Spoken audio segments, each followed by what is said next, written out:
Do you want to learn how to turn your art from static drawing into wearable t-shirts? Hi, my name is Oyun Orka, a VTuber who tries to draw, and for today, let's cover how you can design your own custom t-shirts. I'll go over my entire process, including how I think of ideas for shirts, how to set up your drawing canvas, general printing tips, multiple shirt drawing demos, and also how you can make your own merchandise store even with no experience. Let's get started. Firstly, let's jump straight into how to think of ideas. So while you could technically drop any drawing of yours onto a shirt and call it a day, I think it's fun to design and draw something specifically for a shirt. When designing merchandise, I'd suggest to first look at the merch that you own or already like to get an idea of what sort of design direction you want to go with. For example, I really enjoy a lot of the Uniqlo shirt collabs, and pulling from that style, I try to envision designs that are a mix of graphic, understated, utilizing muted colors or limited palettes, and are highly visual focused. I'm also a big fan of risographic prints and woodblock prints, which I mentioned in my last video. However, don't limit yourself to one design. Experiment, try out multiple styles, see what you like, and I think the best advice I can give is to try and design something that you would actually wear yourself. Now that we've established some ideas, let's go into setup. After finding a design direction or idea, let's set up our canvas for print. So in your drawing program of choice, to set up your canvas, all you have to do is first create a new file. And here, you can usually select your width, height, and also resolution, in this case DPI. If you're wondering what DPI is, DPI stands for dots per inch and determines how many pixels, represented by dots, occupy each inch of a space on a physical print. Most of the time, a DPI of 150 to 300 is recommended, as any lower than that could cause the final image to become blurry when printed. However, I personally recommend a DPI of 350 just to give you a little bit of extra breathing room in case you need to resize something. It's much easier to resize something big into small than vice versa. Just to enforce how important DPI really is for print, here we have the width and height set to 8.5 by 11 and the resolution or DPI set to 350. If we change the unit of measurement from inches to pixels, you'll see this is around 3000 by 4000 pixels. However, if we go back to inches and then set the resolution or DPI to 150 instead, now when we click pixels, you'll see that it's much smaller, with a width of 1200 by 1600. Now I'm going to go ahead and set the resolution to 350 and click OK to create the new canvas. So before actually designing the shirt itself, something that I like to do is to first sketch out these sorts of thumbnails and brainstorm ideas for shirt directions. Here I'll go ahead and sketch a couple of bases, including a couple variation of shirts, and just sketch out different ideas. After sketching out these three ideas, a black t-shirt, a white sweatshirt, and a blue t-shirt, I'll go ahead and start drafting the first one, a black t-shirt. For this one, I kind of want to go for a monochrome style, and I go ahead and draw accordingly. I try to utilize very strong values and high contrast here, just to sort of get an almost manga look to this shirt. Although I start with a frame for this drawing, I'm going to try and draw outside of this drawing a little bit too, just to add a little bit more visual interest to this design. Something to note here is that I'm also using a very textured rough pen to sort of get a very natural printed look to this shirt. I sketch in the character and then draw in the fish, and then go ahead and add the values for the background. Here, I'm trying to limit myself to 3 values: the lighter gray color, the darker gray, and the black. This is because I'll be replacing the black later with a transparent color and making only the white and gray solid. That way the original color of the t-shirt will shine through. However, something to note, if you want a semi-transparent print on the t-shirt, it's important to not use a semi-opaque transparent layer when exporting your image for print. This is because most direct-to-garment or DTG printing presses will add a solid white layer to the bottom of your print before printing your image on top of it. As a result, the final color on your print may turn out a bit muddied or grayish instead of allowing the original t-shirt colors to shine through. In order to resolve this, it's important to turn your drawing into completely solid or monochrome and avoid using semi-opaque brushes. If you're using Clip Studio Paint, you can also switch your image to toned, and this way it'll turn your image into sort of a screen tone so that there's no transparency underneath. Unfortunately, if you don't have Clip Studio Paint, I'm not entirely sure how you can do this, but I did find this website that you can make a dot pattern effect or make mosaics from your dots with your image, so I've linked this in the description down below if you'd like to try it. Back to our drawing demo, once I have the main image pretty much done and I add a few star effects to finish up the design, here's where I can convert this into grayscale. I'll go ahead and merge visible to new layer, and then under edit, I'll go into convert brightness to opacity. Under here, Once we have the new layer, where the brightness is converted to opacity, I'll go ahead and click Selection from Layer, invert this selection, and then fill it with a color that I can actually see, for example red. Here, this is where I want the printer to actually print my design on. Because I essentially want the lines and the darker colors of the character and the design to be the color of the t-shirt, I need to make sure that this is transparent. So by inverting the selection and only filling the printed area with the lighter colors, it'll only print the areas where there's lighter colors, and the darker colors will take on the color of the shirt.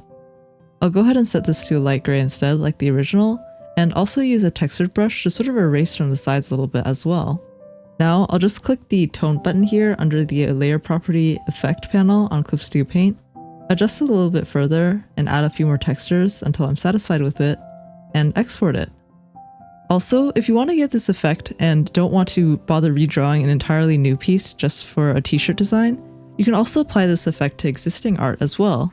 Here I'll go ahead and open up this illustration that I did for a past video, and hide most of the effect and background layers, leaving only the character and primary shadow layer. What I'll do here is under layer property, I can change the expression color to gray or only monochrome, and this way I'll be able to select the area outside of the shadow. Once that's done, I'll fill it with a solid color, in this case black, and then make a new layer under Edit, New Correction Layer, Binarization. Using this, you'll be able to create a monochrome image and adjust the threshold to allow how much of the values appear or don't appear in a black and white drawing. Once we've adjusted that, I'll go ahead and add this to a new canvas, merge some layers so that it's only white and black on a layer. Once again, click Convert Brightness to Opacity, click Selection from Layer, and then click Create Selection, invert selected area, make a new layer, fill that entire layer with white, and then you get your t-shirt design. And now if we draft a random t-shirt design and add our image that we've just created, here's what it looks like. Using this technique, you can create a design that will take on the color of the t-shirt. Pretty cool. So while my first example was monochrome, what about a color print? So while I'll go ahead and paint the second t-shirt design, in this case a mountain design, let's talk about some tips when designing something for print in color. While it may be tempting to add some very saturated colors to your design to make it pop, unfortunately, what an image looks like on your screen might look very different when printed. This is because fundamentally, screens and prints use different color profiles. I won't go into the full science behind visible color, RGB color, and CMYK, but the gist of it is that in order to better and more accurately capture colors, screens use RGB and prints typically use CMYK. RGB stands for red, green, and blue, and CMYK stands for cyan, magenta, yellow, and black. Every color that you see on your screen is essentially some variation of a level of how much red, green, or blue is in a color, and every color that you see on print is a variation of cyan, magenta, yellow, and black. The key difference between these two color spaces is that in RGB, when you mix all the colors together and set it to the highest values, you get white, whereas with CMYK, when you mix all the colors at their highest values, you get black. Generally lower saturation colors when something is printed compared to when you see it on a screen. As a result, it's best to avoid very saturated colors, or just keep in mind that it may look a little bit less saturated. In Clip Studio Paint, you can quickly preview color profiles by going under View, Color Profile, and then Preview Settings. Here, you can click what profile to preview for. For example, by default, it is under sRGB, but you can also change it to CMYK. As you can see, if we go back and forth between this, the very saturated blue gets lost. However, some of the warmer colors are still okay. After finishing our shirt designs, you might be wondering, where can I even get them printed? And how can I sell my shirt designs so that other people can buy my cool creations? Well, you can check out Printful, the sponsor of today's video. Printful is a POD or print-on-demand service which allows you to design products, preview them, and add them into a store all for free. Printful is an on-demand printing and fulfillment company that helps people turn their ideas into brands and products. So whenever someone, whether you or your customer, makes a purchase, Printful will automatically receive the order, fulfill it, and ship it out for you.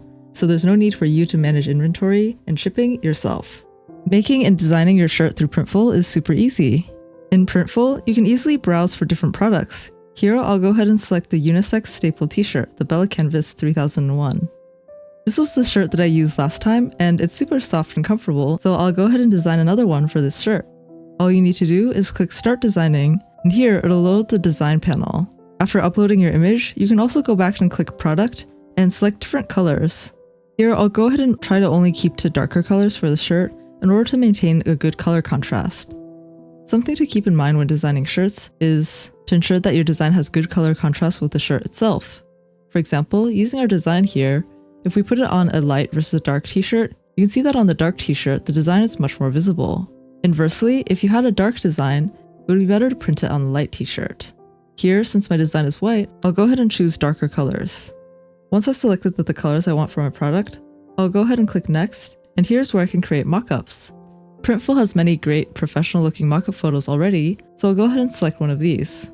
Once that's done, here's where I can set the details, check the sizings available, set the price, which Printful will also let me know how much I'll earn from each sale, and click Continue. Once I click Continue, since my Printful account is already connected to my Shopify store, it will automatically add it to my Shopify store once I hit Publish. And here's our final store with all the new shirts that I've just made. We have the shirt that I made initially, a Snow Mountains t-shirt, a monochrome t-shirt, a Born to Fish t-shirt, and a little 3-fish t-shirt. Of course, you don't have to limit yourself to just t-shirts either. Printful's product catalog carries a wide variety of different products, including shirts, office supplies, accessories, home and living, and many more. If you're interested in trying out Printful, check out the link in the description and get started today. And that's it.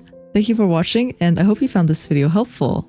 Also, if you'd like to learn how to set up your own merchandise store and connect it to Shopify and Printful, check out the video linked on screen here. I cover the entire process of setting up my Shopify store, designing products, and using Printful to order my first samples. If you're interested, click on the link here. I'll see you next time. Bye bye!